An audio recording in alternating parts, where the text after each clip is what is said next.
Hi guys, welcome to my YouTube channel physics with MH. जैसा कि आपको पता है, हमने न्यूक्लियर फिज़िक्स को स्टार्ट किया था और ये उस सिलसिले में लेक्चर नंबर 2 है।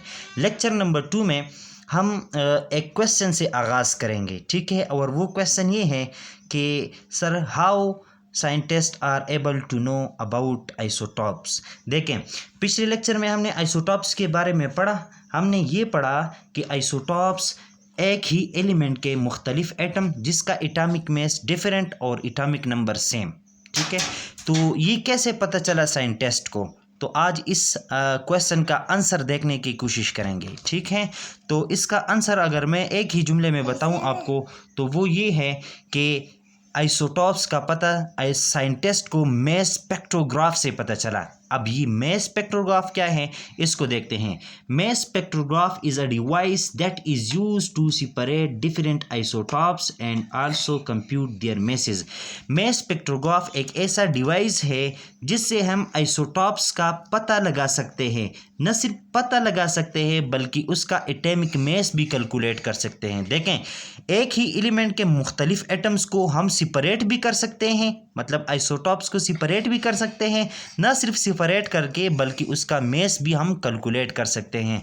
कैसे करते हैं, देखें। अभी मास स्पेक्ट्रोग्राफ एक डिवाइस है और जो भी साइंटिफिक डिवाइस होता है, ठीक है, वो एक साइंटिफिक थ्योरी पर या एक उसका वर्किंग प्रिंसिपल होता है। ये वो उस तहत की काम करता है। ये जो डिवाइस होता है उस प्रिंसिपल की तहत काम करता है, ठीक है।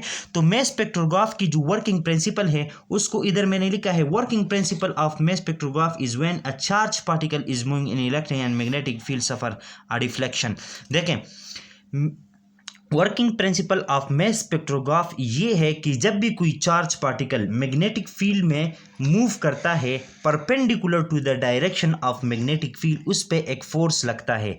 और मैग्नेटिक फील्ड में जब कोई charge particle perpendicular to the magnetic field move करता है तो उस पर परपेंडिकुलर डायरेक्शन में एक फोर्स लगता है। यही प्रिंसिपल मास स्पेक्ट्रोग्राफ में यूज़ होता है, ठीक है। और इसके साथ मास स्पेक्ट्रोग्राफ में हम इलेक्ट्रिक फील्ड भी अप्लाई करते हैं। वो क्यों करते हैं उसको भी देखते हैं, ठीक है। एक्सप्लेनेशन देखते हैं। देखें, एज हम जानते हैं पहले चैप्टर में, सेकंड ईयर के बुक की पहले चैप्टर में आप लोगों ने पढ़ा है कि इलेक्ट्रिक फील्ड को हम कैसे डिफाइन करते हैं। इलेक्ट्रिक फील्ड को हम ऐसे डिफाइन करते हैं, इलेक्ट्रिक फील्ड इज फोर्स पर यूनिट चार्ज। क्रॉस मल्टीप्लाई किया, इस ई के नीचे 1 है, उसको क्रॉस जो इलेक्ट्रिक फोर्स लगता है चार्ज के ऊपर, स्टेशनरी चार्ज के ऊपर इलेक्ट्रिक फील्ड में, उसकी मैग्नीट्यूड ये है ई क्यों, ठीक है। और and also when a charge is moving in a magnetic field perpendicular to velocity of charge, a magnetic force Fb is acting perpendicular to the velocity of charge। देखें, एक चार्ज पार्टिकल है, वो वेलोसिटी v के साथ perpendicular direction में magnetic field में enter होता है, ठीक है। मैग्नेटिक फील्ड और उस चार्ज पार्टिकल की वेलोसिटी जो है उनके दरमियान जो एंगल है वो 90 है, या हम इस तरह भी कह सकते हैं कि वो परपेंडिकुलर है, ठीक है। तो इस चार्ज पे एक फोर्स लगता है और उस फोर्स की मैग्नीट्यूड हम इस तरह मालूम कर सकते हैं कि magnitude of the charge multiply by velocity of the charge multiply by magnitude of the magnetic field, ठीक है। तो उस फोर्स को हम इस तरह कैलकुलेट कर सकते हैं। देखें, ये क्रॉस प्रोडक्ट है। क्या है क्रॉस प्रोडक्ट? जब दो वेक्टर्स के दरमियान मल्टीप्लिकेशन हो रही हो और वो क्रॉस प्रोडक्ट के ज़रिए से हो रही हो, तो हमें इससे मिलने वाली एक क्वांटिटी होती है, वो भी वेक्टर क्वांटिटी होती है, उसका भी डायरेक्शन होता है। क्या होता है? डायरेक्शन। यही तो क्रॉस प्रोडक्ट की डिफिनीशन है, आप लोगों ने फर्स्ट ईयर में पढ़ी है। देखें, velocity vector quantity, magnetic field vector quantity, cross multiplication के जरिए मल्टीप्लाई हुए तो हमें मिलने वाली क्वांटिटी भी वेक्टर क्वांटिटी है और वो है फोर्स। तो फोर्स का मैग्नीट्यूड हम इस तरह मालूम कर सकते हैं और फोर्स का डायरेक्शन भी होता है। तो समझने के लिए इसका डायरेक्शन हम इस तरह कह सकते हैं कि फोर्स का डायरेक्शन वेलोसिटी का भी परपेंडिकुलर होगा और मैग्नेटिक फील्ड का भी परपेंडिकुलर होगा। देखें, ये जो हमारे पास है मैग्नेटिक फील्ड इधर क्रॉस निशान से शो किया है, ठीक है। और इसकी डायरेक्शन टुवर्ड द क्या है, या इस पेज से बाहर की तरफ है, इस पेज से बाहर की तरफ है। और ये चार्ज पार्टिकल है, ये वेलोसिटी v के साथ इस राइट हैंड साइड पे मूव करता है। तो देखें, चार्ज मैग्नेटिक फील्ड की डायरेक्शन इस मोबाइल की स्क्रीन की तरफ और वेलोसिटी राइट हैंड साइड पे, तो कितना एंगल बन रहा है, 90 का एंगल बन रहा है। तो इस चार्ज पे लगने वाला फोर्स जो होगा उसकी डायरेक्शन क्या होगी, वो वेलोसिटी और मैग्नेटिक फील्ड की डायरेक्शन के परपेंडिकुलर, तो वो हो सकती है या तो डाउनवर्ड या तो अपवर्ड, ठीक है। और उसकी मैग्नीट्यूड को हम इस तरह रिप्रेजेंट करते हैं, सही है। अब देखें आगे देखते हैं कि इसमें क्या क्या होता है मास स्पेक्ट्रोग्राफ में। ये तो वर्किंग प्रिंसिपल हमने समझ लिया कि जब भी कोई चार्ज पार्टिकल मैग्नेटिक फील्ड में परपेंडिकुलरली मूव करता है तो उस पर एक फोर्स लगता है, ठीक है। इस बात को मास स्पेक्ट्रोग्राफ के अंदर अप्लाई करके देखते हैं। चूँकि हम मास स्पेक्ट्रोग्राफ को डिस्कस करते हैं गाइस, तो हम क्या करेंगे, कंस्ट्रक्शन को उसकी देखेंगे कि वो बनता कैसे है, किन चीज़ों से मिलकर वो बना हुआ है, ठीक है। There are mainly two parts of mass spectrograph, एक को हम कहते हैं आयन सोर्स, दूसरे को हम कहते हैं वैक्यूम चैम्बर, ठीक है। ये जो आयन सोर्स होता है ना, उसको मैंने इधर से रिप्रेजेंट किया। आयन सोर्स के साथ क्या करेंगे, जो एलिमेंट अंडर इन्वेस्टिगेशन होता है, जो एलिमेंट अंडर इन्वेस्टिगेशन का मतलब ये है कि अगर हम हाइड्रोजन के मुख्तलिफ आइसोटॉप्स को देखना चाहते हैं तो इस आयन सोर्स में हम क्या करेंगे, हाइड्रोजन को फिल करेंगे, ठीक है। लेकिन न्यूट्रल हाइड्रोजन को फिल नहीं करेंगे। हम कौन से हाइड्रोजन को फिल करेंगे, आयोनाइज हाइड्रोजन को फिल करेंगे। वो क्यों, वो इसलिए कि आयोनाइज हाइड्रोजन वो होता है जिससे एक इलेक्ट्रॉन निकल जाता है। जब हाइड्रोजन से एक इलेक्ट्रॉन निकल जाता है तो उस पर नेट चार्ज आता है पॉजिटिव, और हमें चार्ज वाली चीज़ चाहिए क्योंकि हम जिस प्रिंसिपल को इस डिवाइस के अंदर अप्लाई कर रहे हैं वहाँ पर चार्ज काम देता है और न्यूट्रल चीज़ काम नहीं देता। तो इस मकसद के उसूल के लिए हमने यहाँ पर आयोनाइज्ड हाइड्रोजन रखा है, ठीक है। और हाइड्रोजन का हमें पता है 3 आइसोटॉप्स H11, H12, H13 होते हैं। तो अब हमें कैसे पता चलेगा कि H11 कौन सा है, H12 कौन सा है और H13 कौन सा है, ठीक है। देखें गाइज, तो हम पहुंच चुके हैं मास स्पेक्ट्रोग्राफ की तरफ, ठीक है। और ये है टोटल मास स्पेक्ट्रोग्राफ का ये रफ डायग्राम है, ठीक है। अब देखें यहाँ पर आयन सोर्स लिया है, मुख्तलिफ किस्म के जो आइसोटॉप्स है वो इसमें मौजूद है और हर एक आइसोटॉप पर है पॉजिटिव चार्ज। तो म्यूचुअली रिपल्शन से वो यहाँ से इनको एक रास्ता मिलता है, वहाँ से निकलेंगे। जब यहाँ से निकलेंगे तो हम इस रीजन में कुछ अप्लाई करते हैं, और वो क्या है, वो है कि ये स्लिट नंबर या प्लेट नंबर 1 और ये है प्लेट नंबर 2, ठीक है। S1 और S2 से हम इन दो के अक्रॉस क्या करेंगे, पोटेंशियल डिफरेंस प्रोवाइड करेंगे। और वो क्यों, वो इसलिए कि यहाँ से जो चार्ज निकलेगा वो इस पोटेंशियल की ये जो पोटेंशियल डिफरेंस प्रोवाइड किया है इसमें वो मूव कर सकें। और जो आप यहाँ पर आयन है उसके ऊपर पॉजिटिव चार्ज है, तो हमने इस प्लेट को पॉजिटिव टर्मिनल के साथ और इसको नेगेटिव टर्मिनल के साथ कनेक्ट किया है ताकि नेगेटिव चार्ज और पॉजिटिव आयन के दरमियान अट्रैक्शन हो और ये इस तरह हमें एक बीम मिले आयंस का, ठीक है। इसी तरह इसके साथ साथ गाइज हमने क्या किया है कि जब आयंस यहाँ से निकलेंगे उनका आपस में इंट्रैक्शन ना हो, उनको आपस में इंट्रैक्शन ना हो, इस बात के लिए हमने क्या किया है कि यहाँ पर एक इलेक्ट्रिक फील्ड अप्लाई किया है। ये इलेक्ट्रिक फील्ड क्या करेगा, जब यहाँ पर आयन आएगा तो इस इलेक्ट्रिक, देखिए यहाँ पर पॉजिटिव चार्ज यहाँ से निकल रहा है, ठीक है। तो जब पॉजिटिव चार्ज यहाँ पर पहुँचेगा, यहाँ पर positive charge negative charge, electric field की डायरेक्शन ये है तो वो इस डायरेक्शन में मूव करेगा इलेक्ट्रिक फील्ड की मौजूदगी में। तो वो इस डायरेक्शन में भी मूव ना करे और आपस में भी उनका इंट्रैक्शन ना हो।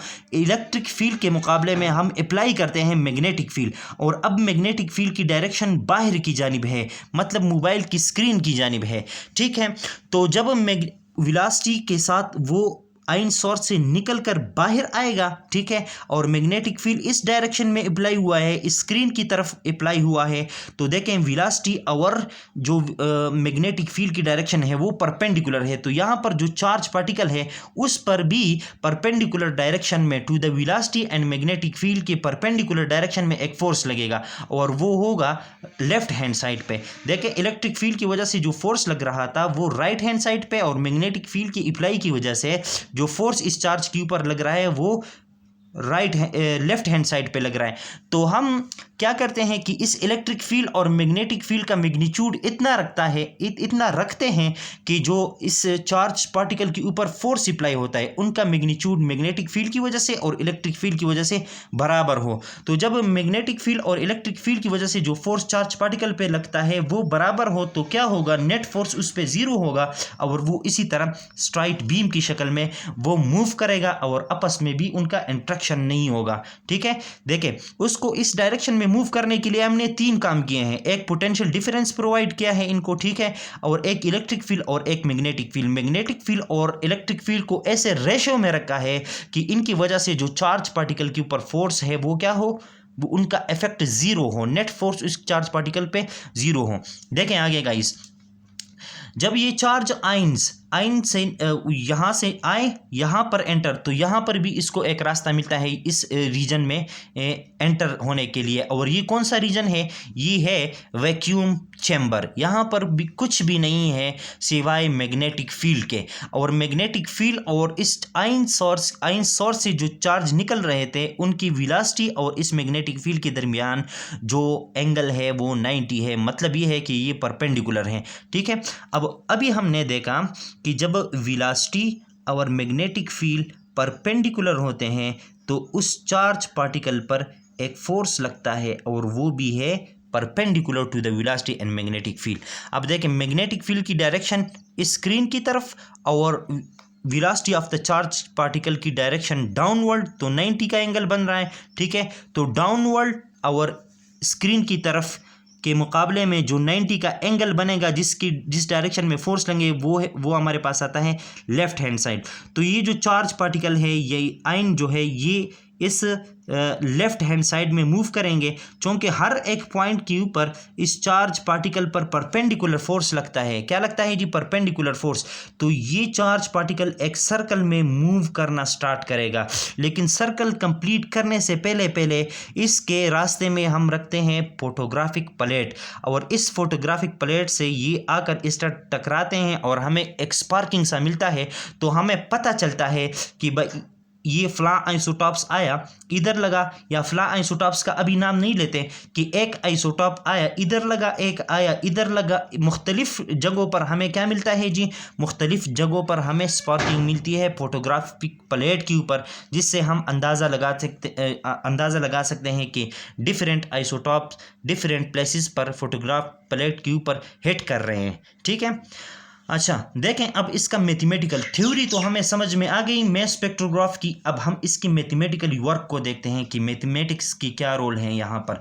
देखें, as we know that when a charge particle Q move with velocity v through a potential difference v, it possesses energy and which is given by।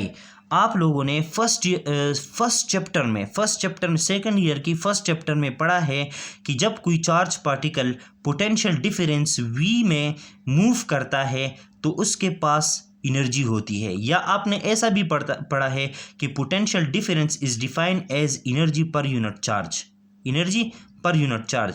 तो ये पोटेंशियल डिफरेंस को V से डिनोट किया है, energy को E से denote किया है और चार्ज को Q से डिनोट किया है। तो ये एक मैथमेटिकल इक्वेशन बन गई। इस इक्वेशन में क्रॉस मल्टीप्लाई करते हैं, इस V के नीचे 1 है, E 1 ज़र E और V मल्टीप्लाई बाई Q, तो V Q आ जाएगा।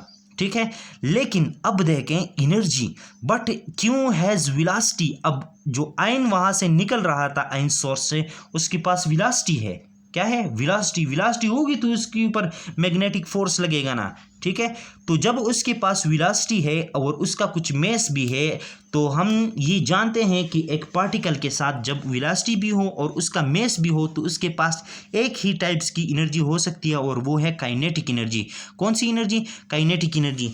तो यहाँ पर अब E की जगह हम काइनेटिक एनर्जी पुट कर सकते हैं। ठीक है, तो यही हमने किया है, velocity v and also having mass, so energy must be kinetic energy. ठीक है, तो equation A implies that kinetic energy which is equal to V time Q। तो ये हमें तो लॉजिकली कंसिडरेशन से हमें ये पता चला कि उसके पास काइनेटिक एनर्जी है और उसको हम इस तरह फॉर्म में लिख सकते हैं।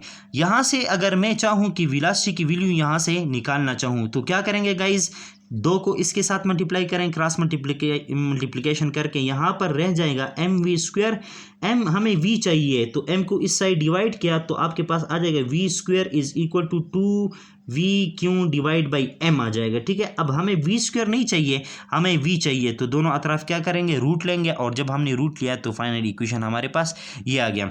अच्छा गाइज, यहाँ पर एक पॉइंट है उसको नोट करें कि अगर हम 2 तो कांस्टेंट है, v भी कांस्टेंट रखे, पोटेंशियल डिफरेंस, और चार्ज भी क्या है, कांस्टेंट है। ठीक है, इन सब को अगर हम कांस्टेंट रखें तो एक ही चीज़ वेरी कर सकता है और वो है मैस। ठीक है, मैस से क्या मुराद इसका, देखें डिफरेंस आइसोटॉप्स आ रहे थे और किस चीज़ के ऊपर हिट कर रहे थे, फोटोग्राफिक प्लेट के ऊपर, H11, H12 और H13, ये डिफरेंट आइसोटॉप्स आ रहे थे। अब इसमें सबसे ज़्यादा मैस किसके पास है, इसके पास है, उसके बाद इसके पास है और उसके बाद इसके पास है। अब इस इक्वेशन को देखें, वेलोसिटी अगर इस चीज़ को मैं कांस्टेंट रखूँ तो ये हमारे पास आ जाता है 1/√m। तो अब देखें, जिस आइसोटॉप्स के पास मैस ज़्यादा होगा उसकी वेलोसिटी क्या होगी, कम होगी।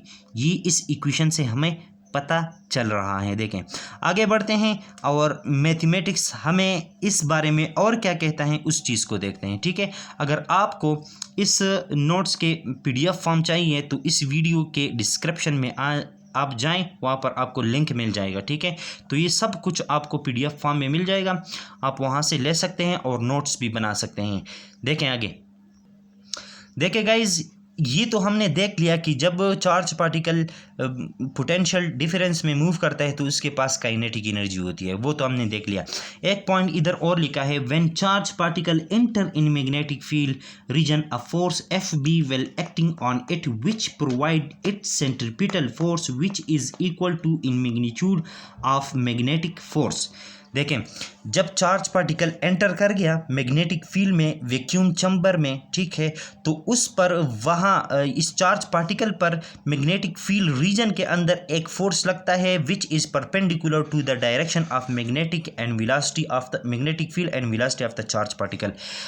और इससे क्या होता है कि जो चार्ज पार्टिकल है वो आखिरकार एक सर्कल में मूव करना स्टार्ट करता है। ठीक है, और हम जानते हैं कि जब भी कोई पार्टिकल सर्कल में मूव करता है तो उसकी ऊपर एक फोर्स लगता है और वो फोर्स को उस फोर्स को हम कहते हैं सेंट्रीपिटल फोर्स।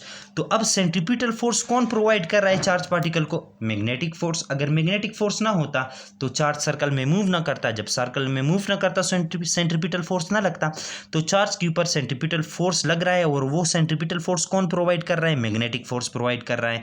तो कितना प्रोवाइड कर रहा है सेंट्रीपिटल फोर्स, उतना ही प्रोवाइड कर रहा है जितना मैग्नेटिक फील्ड का फोर्स लग रहा है, मैग्नेटिक फील्ड की वजह से फोर्स लग रहा है इस चार्ज पार्टिकल के ऊपर। तो इस बात को हमने मैथमेटिकली इधर लिखा है, देखें, the magnitude of centripetal force is equal to the magnitude of magnetic force that act on that charge which is moving with velocity v to the direction of magnetic field perpendicularly. ठीक है, तो centripetal force की equation ये होती है mv² divide by r, और magnetic force की equation हमने यहाँ से निकाली थी कि F is equal to QV cross B, और जब हम क्रॉस को ख़त्म करते हैं तो क्या लगाते हैं, साइन थीटा लगाते हैं, QVB और साइन थीटा, और थीटा क्या है, V और B के दरमियान एंगल है, तो V और B के दरमियान एंगल हमने कितना रखा है, परपेंडिकुलर है तब फोर्स लगेगा। तो साइन जो है उसके पास जो एंगल है वो 90 डिग्री है, और साइन 90 हम जानते हैं किस चीज़ के बराबर होता है, 1 के बराबर होता है। तो मैग्नेटिक फोर्स की जो मैग्नीट्यूड है वो हमें QVB मिलती है। तो अब इस फोर्स की मैग्नीट्यूड और सेंट्रीपिटल फोर्स की मैग्नीट्यूड आपस में बराबर हैं, उसको इधर इक्वेट किया, mv² divide by r is equal to QVB। एक v इस v के साथ कैंसिल हो गया, हमारे पास आ गया mv divide by r is equal to QB। हम किस चीज़ की वैल्यू मालूम करना चाहते हैं, आइसोटॉप्स को देखना चाहते हैं। आइसोटॉप्स क्या होता है, वो एटम्स होते हैं जिनके पास एटॉमिक मास डिफरेंट हो और एटॉमिक नंबर सेम हो। तो हम जो हमारा जो कंसर्न है वो मास के साथ है। किस चीज़ के साथ है, मेस के साथ। तो अब देखें यहाँ से आप देखें क्रॉस मल्टीप्लाई किया, आर को इस क्यू बी के साथ मल्टीप्लाई किया तो इधर बचा M V is equal to Q B R. हमें एम चाहिए तो वेलोसिटी के ऊपर डिवाइड किया, M is equal to Q B R divide by V. ठीक है, अब वेलोसिटी की इक्वेशन हमने निकाली थी काइनेटिक एनर्जी से, और वो हमारे पास क्या आ रहा था, वो आ रहा था वेलोसिटी की वैल्यू आ रही थी अंडर द रूट 2v। यहाँ पर जो v है कैपिटल फॉर्म में लिखा है, ये potential difference q divide by m यहाँ पर लिखा है। ठीक है, तो इसको उठाकर उधर पुट करते हैं। ठीक है, अच्छा गाइज, तो m is equal to Q B R, अपनी जगह पर v की जगह ये वैल्यू पुट की, v is equal to under the root 2v Q divide by m।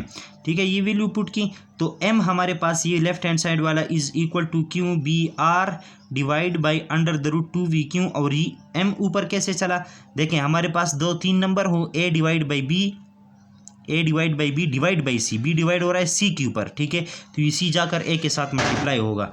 ये कंसेप्ट मैथमेटिक्स का इधर यूज़ हुआ है। देखें q B R divide by, ये सारा a है आपके पास under the root 2v Q divide by m, ये m जाके ऊपर मल्टीप्लाई हो गया। ठीक है, ये हमें अब चाहिए एक m, तो इस m को इस साइड लेकर आते हैं तो डिवाइड में आ जाएगा। ठीक है, तो ये इस साइड डिवाइड में आ गया है। ठीक है, और ये राइट हैंड साइड जो है अपनी जगह पर उसी तरह। अब हमें क्या करना है कि इस m का जो पावर है वो क्या है 1/2, क्योंकि रूट की वैल्यू क्या होती है 1/2। इसको ऊपर लेकर गए तो डिवाइड से मल्टीप्लिकेशन में कन्वर्ट हो गया। ठीक है, जब मल्टीप्लिकेशन में कन्वर्ट हो गया तो ये फॉर्म बन जाएगा m और उसकी पावर 1/2, लेकिन पावर इधर नीचे किस चीज़ में है, प्लस में, ऊपर जाके माइनस में हो जाएगा। अब मैथमेटिक्स का ये कंसेप्ट भी आप लोगों ने पढ़ा है कि जब बेस एक जैसे हैं तो पावर क्या होता है, पावर होता है ऐड। इसका पावर है 1 और ये हो जाएगा -1/2, तो यहाँ से आ जाएगा m 1 प्लस माइनस -1/2। ठीक है, तो इधर यही कंसेप्ट अप्लाई हुआ है। और इसी तरह इस क्यू के ऊपर कौन सा पावर है, वो भी है अंडर द रूट क्यों है, तो रूट की वैल्यू क्या होती है 1/2, और इसको भी ऊपर लेकर गए तो पावर किस चीज़ में हो गया, माइनस में, और पावर को ऐड किया तो 1/1 माइनस 1/2। ठीक है, अब देखें एलसीएम ले लिया। ठीक है, ये तो आपको पता है 1 के नीचे 1 है, एलसीएम ले लिया 2 आ जाएगा, 2 को 1 के ऊपर डिवाइड किया 2 आ गया, 2 को इस 1 के साथ मल्टीप्लाई किया 2 आ गया। ठीक है, फिर एलसीएम को उठाए, इस 2 के ऊपर डिवाइड किया 1 आ गया, 1 को 1 के साथ मल्टीप्लाई किया 1 1 1, तो ये आ गया।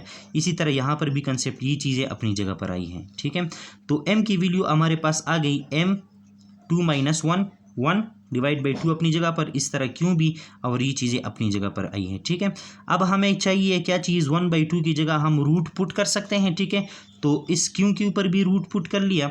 ठीक है, इधर इसको देखें, m की ऊपर रूट आ गया इज इक्वल टू क्यों के ऊपर भी रूट आ गया, और क्यों मल्टीप्लाई होता है बी आर के साथ, और ये डिवाइड हो रहा है अंडर द रूट 2v के साथ। ठीक है, अब देखें हमें क्या चाहिए, m चाहिए, दोनों तरफ स्क्वायर ले लिया, जब स्क्वायर ले लिया तो एक स्क्वायर इस m के साथ ख़त्म हो गया, इधर इस साइड भी स्क्वायर लिया है तो क्यों वाला जो स्क्वायर रूट था ये वाला, ये उस स्क्वायर के साथ क्या हो गया, कैंसिल हो गया, और 2v के ऊपर भी स्क्वायर है, वो भी पावर 2 के साथ ख़त्म हो गया, और ये स्क्वायर इस b के ऊपर भी है तो b स्क्वायर आ गया, इस r के ऊपर भी है तो r स्क्वायर आ गया, ये डिवाइड बाई ये आ गया। तो ये हमारे पास आ गया मास, क्या आ गया, मेस ऑफ एन आइसोटॉप। उसको हम कैसे कैलकुलेट कर सकते हैं कि भाई हमें मैग्नेटिक फील्ड के स्ट्रेंथ का पता हो। ठीक है, अब जब वो मैग्नेटिक फील्ड में एंटर करेगा तो सर्कल में मूव करेगा, और सर्कल में एक रेडियस होता है, उस रेडियस का पता हो, चार्ज का पता हो कि इस आइसोटॉप्स के ऊपर कितना चार्ज है, उस चार्ज का पता हो। ठीक है, और डिवाइड बाई 2v, और चार्ज जो होता है सब पर सेम होता है, क्योंकि हाइड्रोजन में एक ही इलेक्ट्रॉन होता है, जब एक इलेक्ट्रॉन उससे निकल जाता है तो उसकी न्यूक्लियस में एक ही प्रोटॉन रह जाता है, तो चार्ज का, बी का, और ये जो हमने पोटेंशियल डिफरेंस प्रोवाइड किए, इन 3-4 चीज़ों का हमें पता होता है।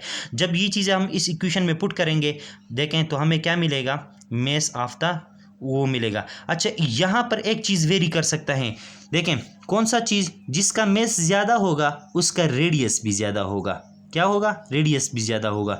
तो डिफरेंट रेडियस के लिए हमारे पास डिफरेंस मेसेज आएगी, जब डिफरेंस मेसेज हमारे पास आएगी तो हम जान जाएंगे कि ये फ्लां आइसोटॉप्स हैं, ये फ्लां आइसोटॉप्स हैं, मतलब ये हाइड्रोजन 1 है, ये हाइड्रोजन 1 है, ये हाइड्रोजन 1 है। ठीक है, इसको हाइड्रोजन कहते हैं ड्यूट्रियम, और इसको ट्रीटियम कहते हैं। ठीक है, तो मेस डिपेंड कर रहा है, मेस डायरेक्टली वेरी कर रहा है रेडियस के साथ, जितना मेस ज़्यादा होगा उतना रेडियस भी ज़्यादा होगा, और इस बात को उस जो डायग्राम हमने लिया वहाँ पर भी एक्सप्लेन किया, मैं आपको बताता हूँ।